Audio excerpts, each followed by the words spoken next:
Je n'aurais jamais pensé me retrouver ici, assise à ma table de cuisine, les yeux rivés sur un chéquier vide et un sentiment de vide encore plus grand dans la poitrine. Je m'appelle Margaret. J'ai 64 ans.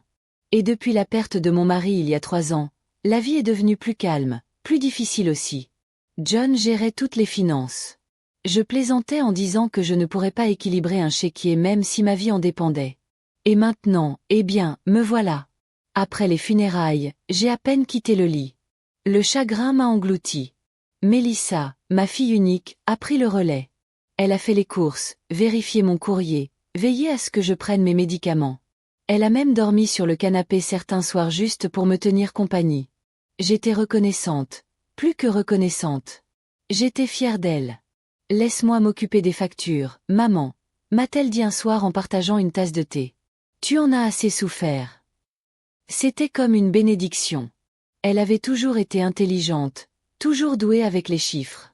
Elle gérait son foyer comme une PDG, son mari, ses 2 enfants, son prêt immobilier, les frais de scolarité, et prenait quand même du temps pour moi. Alors, quand elle m'a suggéré de transférer ma pension sur un compte auquel elle pourrait accéder pour moi, ça m'a semblé être de l'amour. Comme ça, tu n'auras pas à gérer toutes les démarches bancaires en ligne, m'a-t-elle expliqué gentiment. Je veillerai à ce que tout soit payé à temps, et tu n'auras jamais à t'inquiéter. T'inquiéter? C'était exactement ce que je voulais éviter. J'en avais assez de m'inquiéter. J'en avais mal aux os, alors j'ai dit oui. Elle m'a aidé à signer les formulaires pour réaffecter les versements mensuels de la sécurité sociale et de ma petite retraite. Nous avons ouvert un compte joint à sa banque et elle a promis de tenir un journal détaillé de toutes mes dépenses. Transparence totale, maman, m'a-t-elle dit en souriant comme elle le faisait quand elle avait d'excellentes notes à l'école. Tu mérites de te reposer. Et pendant un temps, je l'ai fait. Mon réfrigérateur est resté rempli. Mes factures ont été payées. Et Mélissa passait encore tous les 2 ou 3 jours avec un café et un câlin. Elle m'a même emmené faire les courses à 2 ou 3 reprises, même si elle insistait toujours pour utiliser sa carte. Laisse-moi te faire plaisir, disait-elle. C'est le moins que je puisse faire. Je me disais que j'avais de la chance. J'avais entendu des histoires horribles de personnes âgées seules arnaquées par des inconnus. Mais ma fille, ma douce Mélissa, elle ne laisserait jamais rien m'arriver de mal. Elle faisait ce que toute bonne fille ferait. Je ne regardais pas de trop près les relevés bancaires quand ils arrivaient par la poste. Je la laissais s'en occuper aussi. C'est ennuyeux, maman. Fais-moi confiance, tout va bien. Et je l'ai fait. Pourquoi pas? Mais parfois, tard le soir, allongée dans mon lit, avec pour seule compagnie le ronronnement du réfrigérateur au bout du couloir, je sentais un petit pincement au ventre. Une question que je ne parvenais pas à exprimer, une lueur de doute, que je chassais comme une mouche. De la culpabilité. Peut-être. Ou juste le spectre de l'inquiétude qui revenait. Après tout, Mélissa était ma famille, ma seule famille. Et quand il ne reste plus qu'une seule personne au monde, on s'accroche à elle, n'est-ce pas? Même si l'étreinte commence à faire mal. Tout a commencé par de petites assurances. Mélissa apportait le courrier, triait les enveloppes et mettait de côté celles qui me semblaient importantes. Le reste, elle le jetait. Des bêtises. Disait-elle. Tu n'as pas besoin de perdre ton temps avec toutes ces bêtises. Un après-midi, elle est arrivée avec ce regard concentré qu'elle avait quand elle était sérieuse. Elle tenait son ordinateur portable d'une main, une pile de papier de l'autre, et sa voix était douce comme du sirop. « Maman, j'ai réfléchi », dit-elle en se glissant sur la chaise en face de moi. « Tous ces allers-retours avec tes comptes. Ce n'est pas sûr. Tu sais combien de personnes âgées se font arnaquer chaque jour ?» J'ai hoché la tête lentement. J'avais vu les reportages aux informations. Des gens se font arnaquer par téléphone, par de fausses associations caritatives, par des arnaques par courriel. C'était effrayant, et je ne voulais pas être l'une d'elles. Je m'inquiète juste pour toi, poursuivit-elle. Et si tu cliquais par erreur ou si on te piégeait au téléphone? Ça arrive tout le temps. Je détestais me sentir impuissante, mais je savais qu'elle n'avait pas tort. J'ai failli donner mon numéro de sécurité sociale à un homme se faisant passer pour Médicare. Si Mélissa ne m'avait pas arrêté, je l'aurais peut-être donné. Alors, quand elle s'est penchée et a posé doucement sa main sur la mienne, je ne l'ai pas retirée. Voilà ce que je pense, dit-elle doucement. Faisons en sorte que ta pension soit directement versée sur le compte que j'utilise pour les dépenses ménagères. Je veillerai à ce que les factures soient payées, que les courses soient faites et que tes médicaments soient toujours en stock. Tu n'auras même pas à te soucier de l'argent. C'est pas sympa, non? C'était sympa. Trop sympa. Mais je ne perdrai pas le fil. Ai-je demandé. Et si je voulais voir où va l'argent? Elle a souri et a incliné la tête. Bien sûr, maman. Je te montrerai tout. J'imprimerai des rapports tous les mois, et tu verras chaque centime. Je veux juste que tu sois en sécurité. J'avais encore ce mot, en sécurité.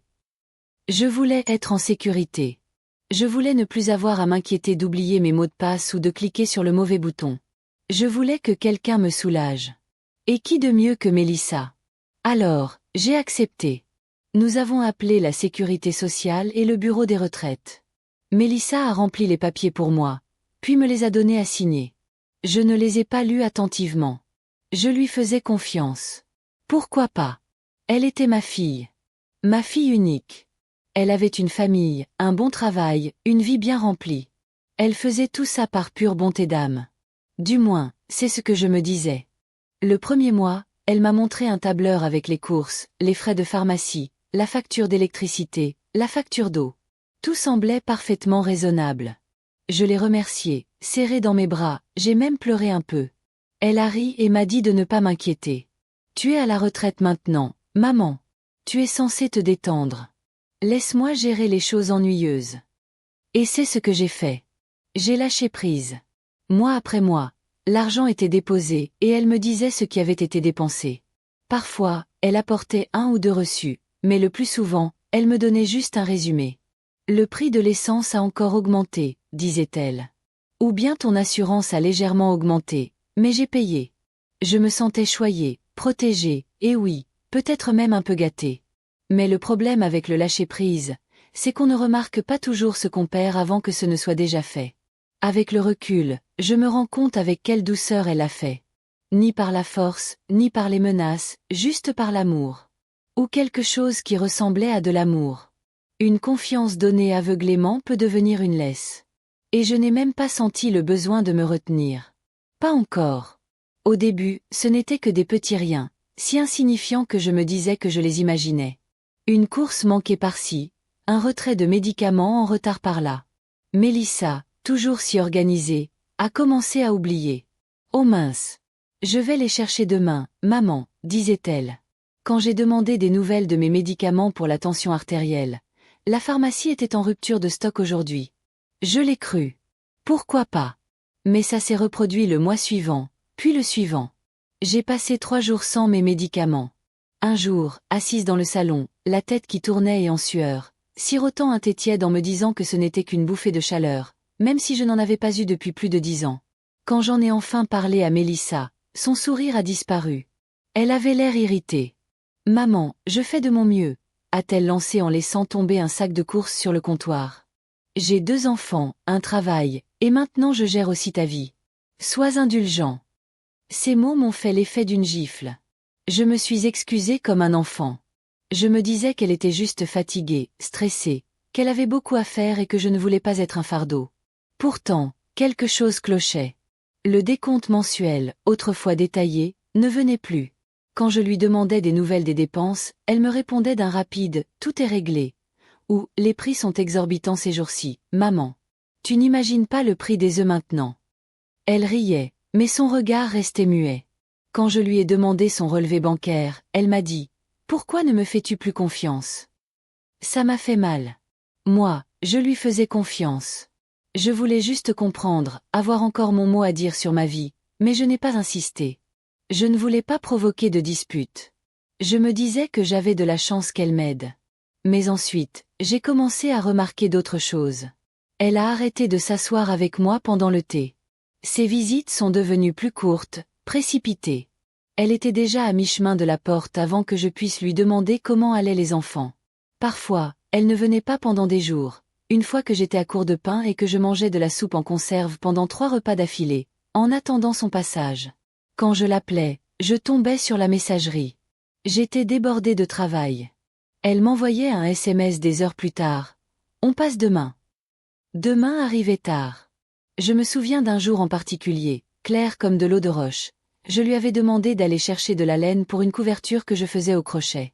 C'était idiot, mais cette couverture m'occupait. Elle me donnait un but. Elle a encore oublié. Quand je le lui ai rappelé, elle a levé les yeux au ciel et a murmuré « C'est toujours un truc avec toi ». J'ai fait semblant de ne pas entendre. J'ai commencé à écrire des choses. Ce que je lui ai demandé d'acheter quand je lui ai demandé ce qu'elle avait rapporté. Je ne cherchais pas à la prendre en flagrant délit de mensonge. J'avais juste besoin de comprendre ce qui se passait. J'avais l'impression que les choses me filaient entre les doigts, comme du sable auquel je ne pouvais m'accrocher. Avant, je me sentais en sécurité. Maintenant, je me sentais invisible. Je me disais que ce n'était peut-être qu'une phase. Peut-être qu'elle était dépassée. Peut-être que je devais être plus patient. Mais tard le soir, allongé dans mon lit, les yeux rivés au plafond, le doute s'insinuait comme un courant d'air froid sous la porte. Un soir, j'ai remarqué que le chauffage ne s'était pas allumé. Je suis allé régler le thermostat et il a clignoté. Pile faible. J'ai ouvert le placard où je rangeais des piles de rechange et j'ai trouvé l'étagère vide. Mélissa avait dû les utiliser, me suis-je dit. Mais pourquoi ne les avait-elle pas remplacées? Cette nuit-là, je me suis blotti sous 2 couvertures, frissonnant et me murmurant des mots rassurants comme des prières. Elle arrangera ça demain. Elle est juste fatiguée. Tout ira bien. Mais la vérité s'est lentement installée dans un coin de mon esprit. Quelque chose n'allait pas. Quelque chose avait changé. Ma fille qui autrefois prenait soin de moi semblait maintenant irritée par ma seule présence. Et je ne savais pas comment ni si je la récupérerais un jour. Je ne le savais pas encore. Mais ce n'était que le début. Il fut un temps où ma maison bourdonnait de vie. Le rire de Mélissa dans la cuisine. De petits pas résonnant dans le couloir. Le son des dessins animés à la télé, trop fort, pendant que je préparais des sandwichs pour les enfants. J'attendais avec impatience les week-ends où ils déboulaient comme une joyeuse tempête. C'étaient les sons de l'amour, de la famille.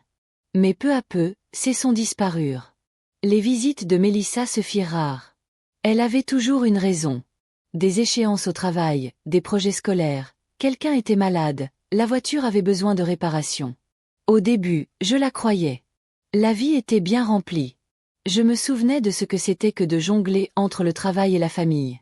J'essayais de ne pas le prendre personnellement, mais les semaines passaient sans aucune visite. Quand j'appelais, elle répondait d'une voix précipitée. « Maman, je suis en réunion ou je te rappelle plus tard. » Plus tard, ne venez pas. Parfois, je laissais des messages vocaux juste pour m'entendre dire quelque chose, comme si parler dans le silence me rendrait moins seule. J'ai arrêté de demander quand je verrais les enfants. Je ne voulais pas paraître dépendante. Je me disais qu'ils grandissaient, qu'ils avaient leur propre vie.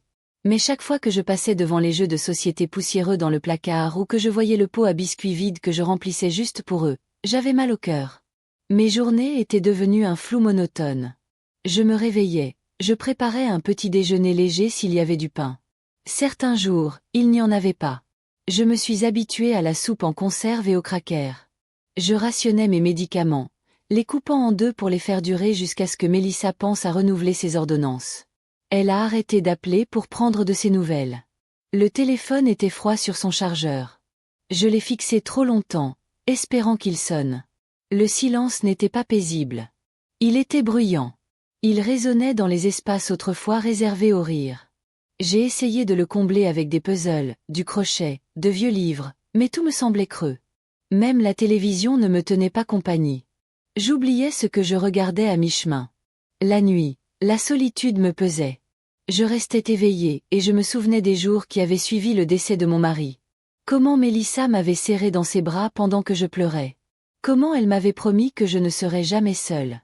On est tous dans le même bateau, maman, avait-elle dit. Mais maintenant, j'avais l'impression de ne plus exister. Parfois, je m'asseyais près de la fenêtre, regardant la rue, espérant que sa voiture s'arrêterait. C'était rare. Un jour, j'ai vu une mère marcher avec sa fille, riant et se tenant la main. Ça m'a déstabilisée. J'ai dû me détourner et faire semblant d'avoir quelque chose dans l'œil. Un dimanche, j'ai trouvé une boîte de soupe au fond du garde-manger, périmée depuis 2 ans, mais je l'ai mangée quand même. Je ne voulais pas déranger Mélissa. Je ne voulais pas être trop importune. Ce soir-là, je me suis enveloppée dans mon vieux châle tricoté, celui que ma mère avait fait, et j'ai murmuré à la pièce vide, « Tu me manques ». Je ne savais pas si je parlais à Mélissa ou à la femme que j'étais. Mais la maison était calme et j'étais seule.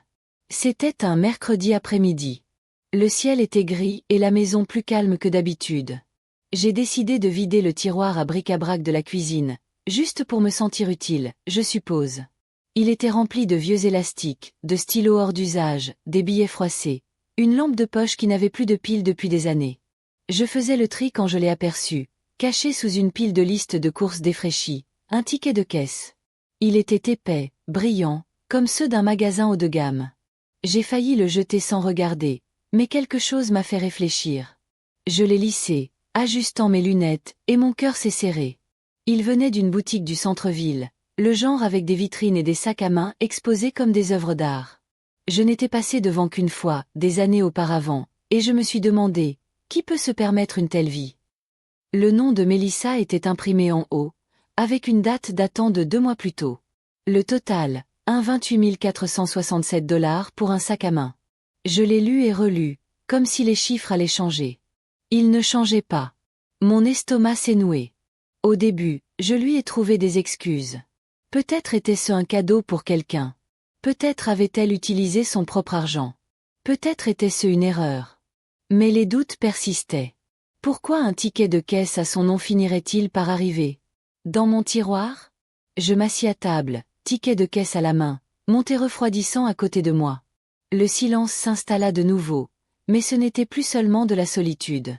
C'était de la suspicion, de la culpabilité, de la trahison. Je repensais à toutes les fois où elle avait dit « Maman, on est serré ce mois-ci » ou « J'ai dû sauter la pharmacie parce que je n'en avais pas assez sur moi ». Je repensais à la soupe périmée de pilules de rationnement. Je me souvins du jour où je n'avais pas de chauffage, emmitouflée sous 2 couvertures pendant qu'elle était sortie acheter un sac à main valant plus cher que mon budget mensuel de courses. Les larmes me montèrent aux yeux avant que je puisse les retenir. Non pas à cause de l'argent, mais à cause de ce que cela signifiait. Avait-elle menti tout ce temps? J'ai essayé de me rappeler si j'avais déjà demandé des preuves, si je m'étais jamais demandé où allait ma pension, mais non. Je lui faisais confiance. C'était ma fille. Elle avait dit qu'elle prendrait soin de moi. Et je l'ai laissé faire. Je suis restée assise à table jusqu'au coucher du soleil. Ce reçu serrait encore ma main comme une pièce à conviction d'un crime dont j'ignorais la commission. Ma tête tournait à des souvenirs qui semblaient désormais différents. Ses nouvelles chaussures, son téléphone dernier cri, ses ongles toujours manucurés, même quand elle prétendait avoir du mal à joindre les 2 bouts.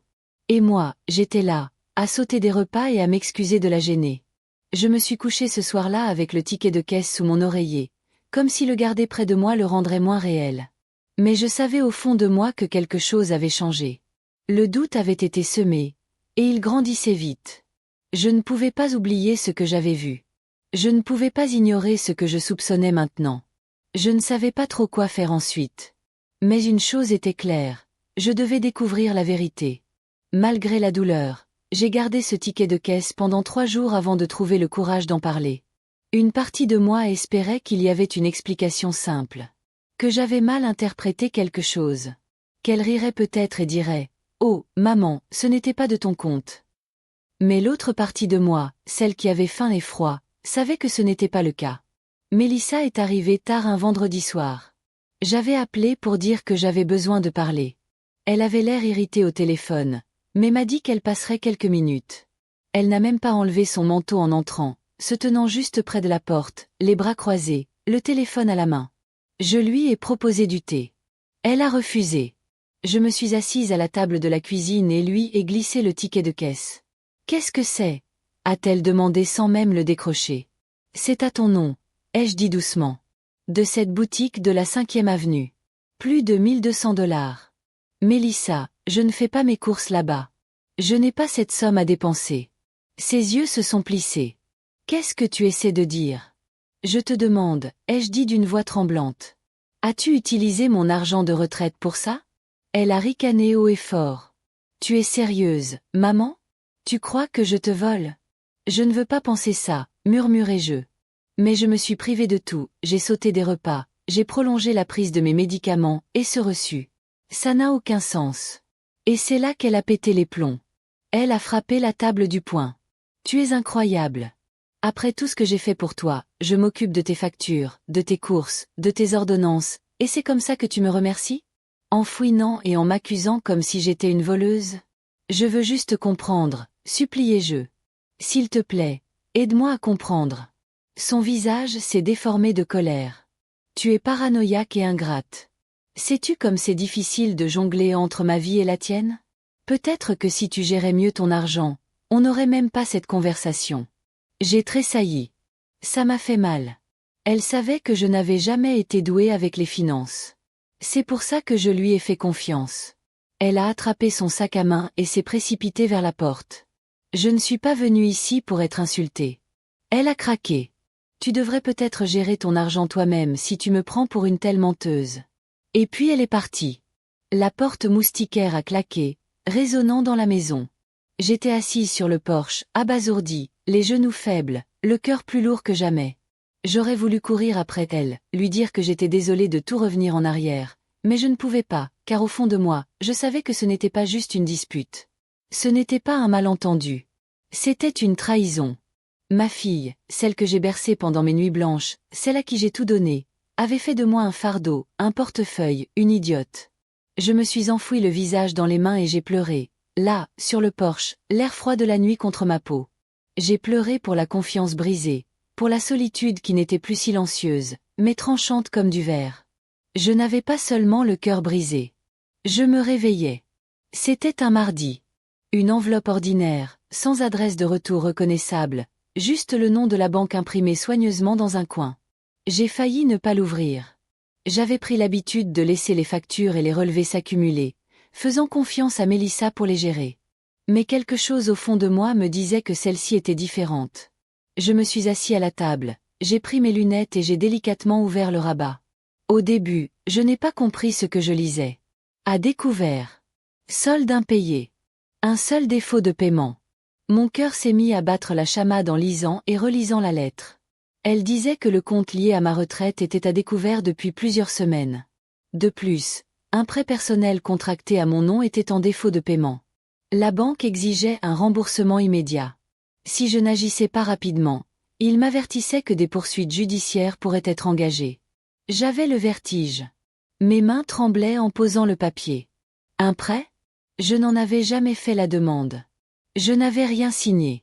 Je n'étais pas allé dans une agence bancaire depuis plus d'1 an. Je vivais avec un revenu fixe, une modeste pension. Je ne prendrais jamais de risque aussi téméraire. Et pourtant, c'était bien là. Mon nom, mon numéro de sécurité sociale, mon compte. J'ai attrapé le téléphone, les doigts engourdis, et j'ai appelé la banque.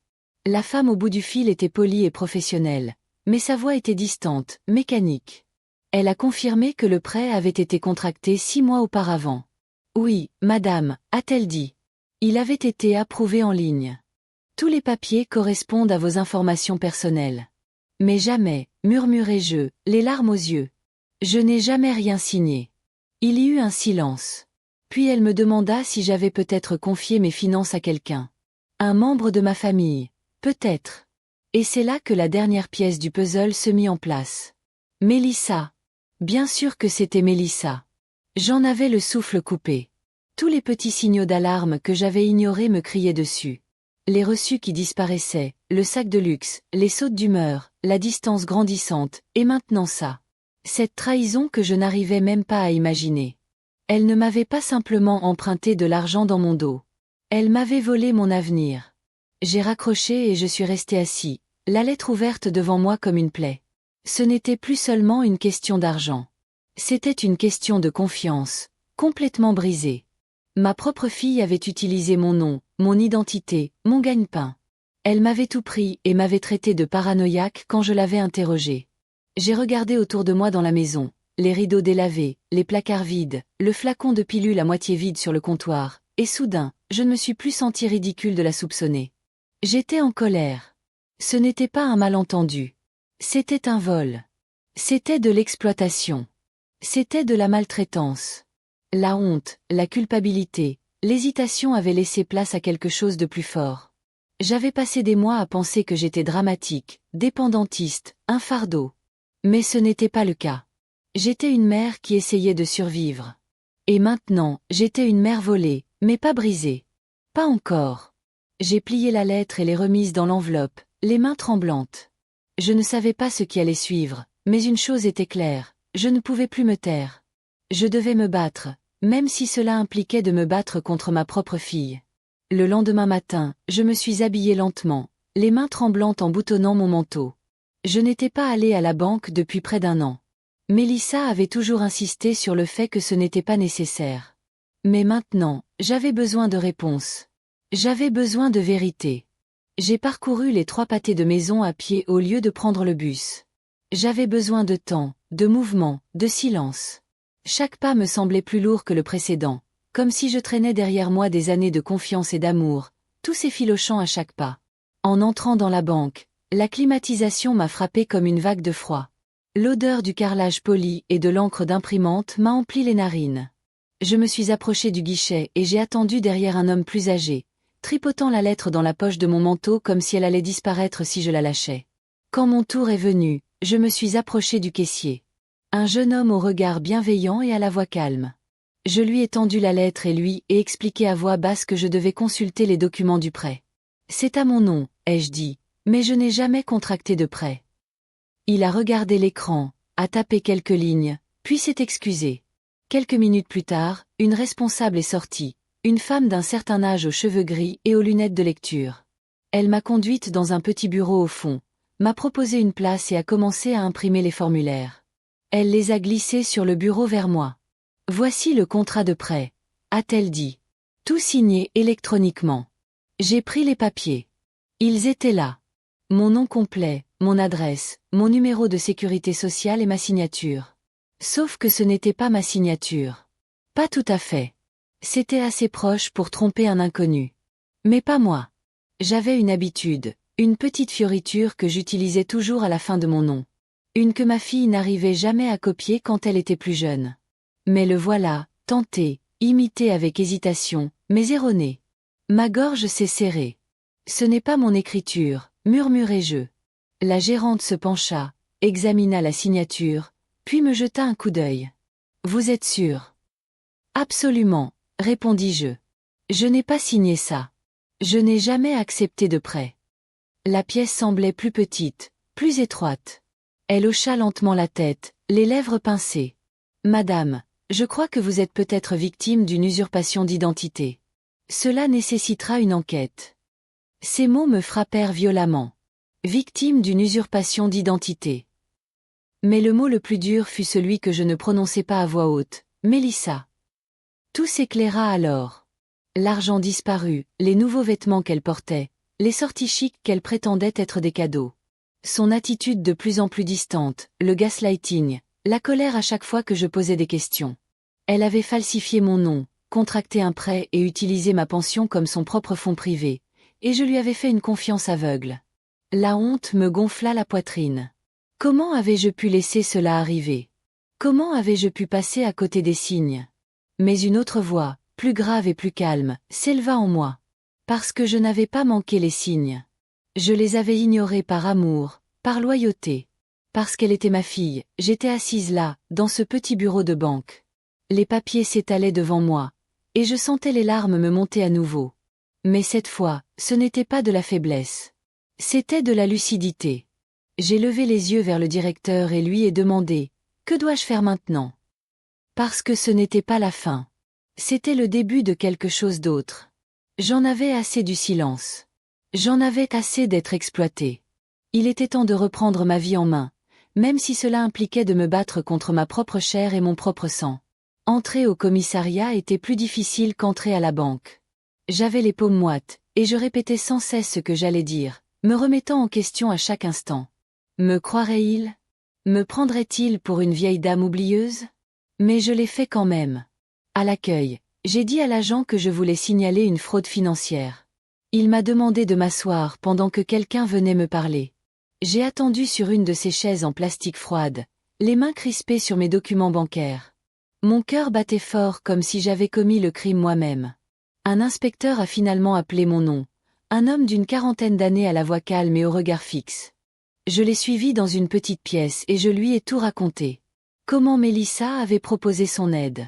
Comment elle avait pris le contrôle de ma retraite. Comment le prêt était apparu et que la signature n'était pas la mienne. Il n'a pas ri, il n'a pas souri, il a écouté, il a pris des notes, il a posé des questions. Et quand j'ai enfin terminé, la voix brisée par l'émotion, il m'a regardé droit dans les yeux et m'a dit « Tu n'es pas la première.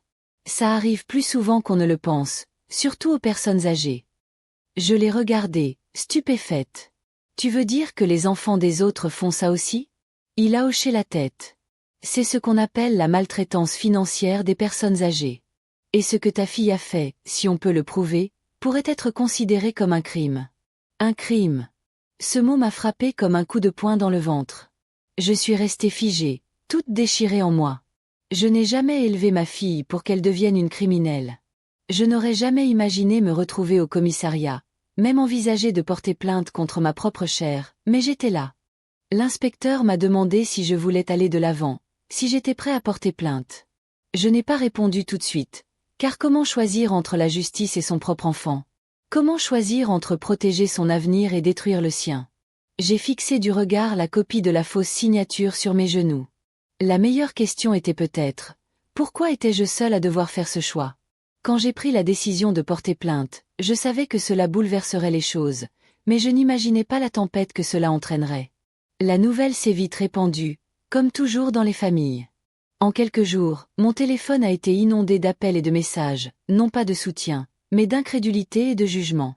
Ma sœur Janice a été la première. « Tu as appelé la police pour ta propre fille ?»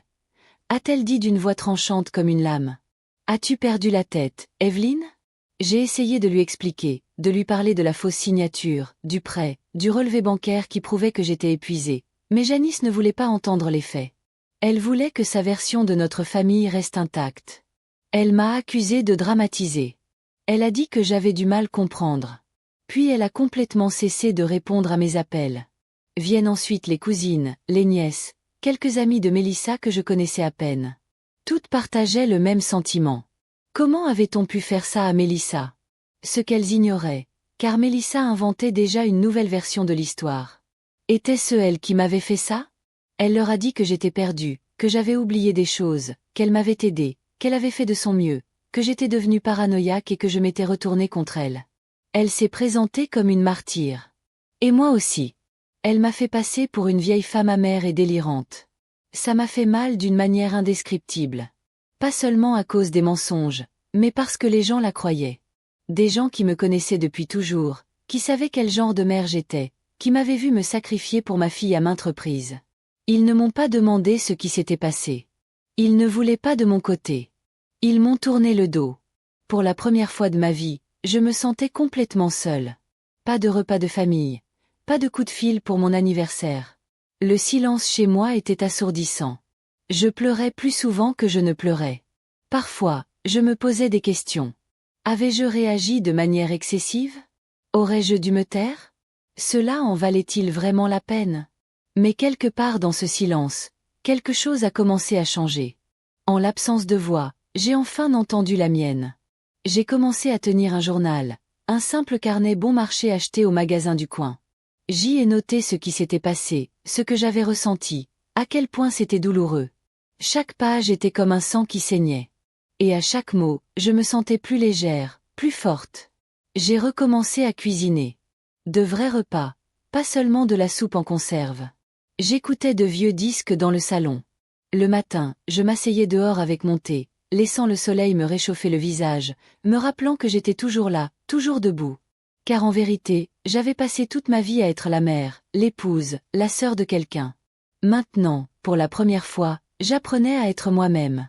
La version de moi-même qui n'avait pas besoin de quémander de l'amour, qui n'avait pas besoin de se rétracter pour trouver la paix, qui n'avait pas besoin d'être volée pour se sentir utile. Et cette femme, aussi effrayée soit-elle encore, avait du pouvoir. J'ai commencé à faire des recherches sur les abus financiers envers les personnes âgées, et je me suis inscrite sur quelques forums en ligne. J'ai lu des histoires de femmes comme moi, veuves, retraitées, grand-mères, trahies par ceux-là même à qui elles avaient tout donné. Et soudain, je me suis sentie moins seule. Je n'étais pas folle. Je n'étais pas cruelle. J'avais le courage de parler, d'en dire assez pour refuser de laisser l'amour devenir une arme. Alors, quand j'ai regardé le répertoire vide de mon téléphone, je n'ai pas pleuré ce jour-là. Je l'ai simplement fermé, car peut-être que perdre tout le monde m'a donné l'espace nécessaire pour enfin me retrouver après des semaines de nuit blanche et de remise en question. J'ai pris une décision qui m'a semblé irréversible. J'ai demandé une assistance juridique. J'avais vu un dépliant à la bibliothèque sur l'aide juridique gratuite pour les personnes âgées. J'ai failli ne pas y aller. Je me disais que c'était trop tard, trop compliqué, trop douloureux. Mais quelque chose en moi, cette part de moi qui croyait encore en la justice, m'a poussé à franchir les portes de ce petit bureau de Maple Street. C'est là que j'ai rencontré Claire. Elle ne devait pas avoir plus de 30 ans. Des yeux brillants, une voix posée et une férocité que je n'avais pas vue depuis longtemps. Elle a écouté mon histoire comme si c'était important. Elle ne m'a pas interrompu ni regardé comme si j'étais fragile. Quand j'ai eu fini, elle a dit une chose, on va se battre. J'ai failli pleurer sur le champ. Claire a pris mon dossier bénévolement. Elle m'a aidé à remplir les papiers, m'a expliqué chaque étape et à gérer chaque appel avec la banque et la police. Je n'avais jamais eu quelqu'un pour me défendre comme ça. Plus depuis le décès de mon mari. C'était étrange, puissant, même d'avoir quelqu'un à mes côtés. Et Mélissa, elle, ne l'a pas vu venir. Dès qu'elle a su que j'avais engagé un avocat, mon téléphone s'est allumé comme un feu d'artifice. Elle a appelé 10 fois en un après-midi, laissant des messages vocaux qui alternaient entre excuses sanglotantes et accusations hurlantes. « Pourquoi me fais-tu ça, maman? Tu me gâches la vie après tout ce que j'ai fait pour toi. » J'ai écouté le premier. Puis j'ai bloqué son numéro, car pour la première fois, je n'allais pas me laisser culpabiliser et me taire. Je n'allais pas prétendre que l'amour excusait tout. Mélissa pouvait pleurer, supplier, maudire tant qu'elle voulait. Je ne reculerais pas. Claire disait que nous avions un dossier solide. La signature falsifiée, le prêt non autorisé, l'historique des relevés bancaires. Tout indiquait une seule chose, la fraude. Elle avait même trouvé une loi sur l'exploitation financière dans notre État qui pouvait alourdir les accusations. Nous ne défendions plus seulement mon argent. Nous défendions ma dignité. La procédure était lente. Les procédures judiciaires le sont toujours. Il y avait des audiences, des formalités administratives, des réunions à n'en plus finir. Mais je me suis présentée à chacun, les épaules un peu plus droites et la voix un peu plus forte. Parce que je ne me battais pas seulement pour la justice. Je me battais pour la femme dont Mélissa pensait qu'elle ne se défendrait jamais. La salle d'audience était plus froide que je ne l'imaginais. Pas en température, mais en ressenti. Tout était gris, les murs, le sol, même les visages des personnes assises derrière des bureaux et des micros. C'était le genre d'endroit où la vérité n'était pas enveloppée d'émotions. Elle était contenue dans des faits, des documents et des preuves horodatées. Mélissa était déjà assise quand je suis entrée. Elle ne s'est pas retournée. Elle a refusé de me regarder. Son avocat lui a murmuré à l'oreille, et elle a hoché la tête une fois, raide comme une statue. Elle paraissait plus maigre, plus pâle que dans mes souvenirs. Mais c'est peut-être à cela que ressemble la culpabilité sous les projecteurs d'un tribunal. Claire était assise à côté de moi, calme et préparée, comme toujours. Elle m'a serré la main avant que le juge n'entre. Ce petit geste signifiait plus pour moi que je ne pouvais l'exprimer. L'audience a commencé, et tout s'est déroulé lentement et consciencieusement. Claire a d'abord présenté les faux documents de prêt, côte à côte avec ma véritable signature. La différence était flagrante, même pour quelqu'un qui ne me connaissait pas. Puis sont arrivés les relevés bancaires, montrant clairement des milliers de dollars retirés chaque mois, bien plus que ce qui était nécessaire pour les courses ou les factures. Puis les messages vocaux que Claire avait conservés, ceux où Mélissa, des pleurs à la rage, m'insultait, menaçait de me ruiner si je ne laissais pas tomber. Le silence régnait dans la salle d'audience tandis que ces mots résonnaient à voix haute. Mélissa baissa la tête. Son avocat essaya de faire croire que Mélissa était bouleversée, qu'elle n'avait jamais voulu me blesser, qu'il s'agissait d'un malentendu, mais les preuves étaient irréfutables, et ma voix non plus lorsqu'on m'a demandé de parler. J'ai été bref. J'ai dit au juge que j'avais entièrement confiance en ma fille, que je l'avais crue lorsqu'elle avait dit qu'elle me protégerait, que ce qu'elle prenait n'était pas seulement de l'argent, mais mon sentiment de sécurité, ma tranquillité d'esprit. En me rasseyant, j'ai constaté que mes mains ne tremblaient plus. Le juge a marqué une longue pause avant de parler. Il a dit « Ce qui m'est arrivé était non seulement inacceptable, mais criminel. » Mais comme Mélissa n'avait aucun antécédent judiciaire et avait déjà remboursé une partie de sa dette, il lui a accordé une mise à l'épreuve et a ordonné une restitution intégrale échelonnée dans le temps. Elle n'a pas fait de prison. Et curieusement, je n'ai pas été déçue, car dans cette salle d'audience, chaque mensonge étant exposé et chaque vérité enfin reconnue, j'avais déjà gagné. La plus grande victoire n'a pas été la décision du juge. C'était le silence de Mélissa. Pas une seule fois pendant toute l'audience, elle ne s'est défendue. Pas une seule fois elle n'a nié. Elle a juste regardé la table. Plus d'excuses, plus de manipulation. Pour la première fois, je l'ai vue telle qu'elle était. Pas la fille que je me souvenais avoir bercée pour m'endormir. Pas la fille qui s'accrochait à ma jambe le premier jour d'école, mais une femme adulte qui faisait des choix et devait en assumer les conséquences. Quand le juge est descendu, je n'ai pas pleuré.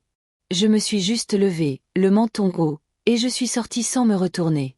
La vie après Mélissa n'a pas été soudainement radieuse et facile. Elle était calme, inconnue, et parfois profondément douloureux. Mais c'était le mien. L'argent, pour l'essentiel, avait disparu. Le peu que le tribunal avait ordonné à Mélissa de rembourser arrivait par petites sommes, sporadiques. Ce n'était pas suffisant pour réparer les dégâts, mais cela ne m'importait plus autant, car ce que je récupérais le plus, ce n'était pas l'argent. C'était mon indépendance. J'ai commencé petit à petit. J'ai fait une liste de chaque facture, de chaque échéance, et j'ai demandé à la bibliothécaire de m'aider à apprendre à les payer en ligne. J'étais nerveux au début, craignant de cliquer sur le mauvais bouton ou d'envoyer un paiement au mauvais endroit. Mais plus je le faisais, plus je me sentais confiant. Je me suis inscrit à un cours du centre communautaire pour les seniors, sur les bases de la technologie et la sécurité sur Internet. Au début, j'étais le plus discret au fond, trop gêné pour admettre mon ignorance, mais les autres étaient gentils, et très vite, nous rions ensemble autour d'un café et partagions nos interrogations sur les fenêtres pop-up et les spams. J'ai commencé à marcher tous les matins, d'abord autour du pâté de maison, puis un peu plus. Plus loin. Je souriais aux voisins que j'avais autrefois trop honte de regarder dans les yeux. Et certains me souriaient même en retour. Le plus étrange, c'était de réaliser à quel point je me sentais plus légère sans Mélissa dans mon quotidien. Il y avait des moments où elle me manquait. La petite fille qui me tressait les cheveux pendant que je lisais. L'adolescente qui pleurait son premier chagrin d'amour sur mes genoux. J'ai pleuré cette version d'elle. Je la regretterai probablement toujours. Mais le poids qu'elle a mis sur mes épaules ces dernières années ne me manquait pas. Je ne regrettais pas la peur de dire quelque chose de mal et de déclencher une dispute, ni l'incertitude chaque fois que j'ouvrais un placard et que je le trouvais vide. Je n'avais plus peur. Ni de ma boîte aux lettres, ni de décrocher le téléphone, ni de consulter mon solde bancaire.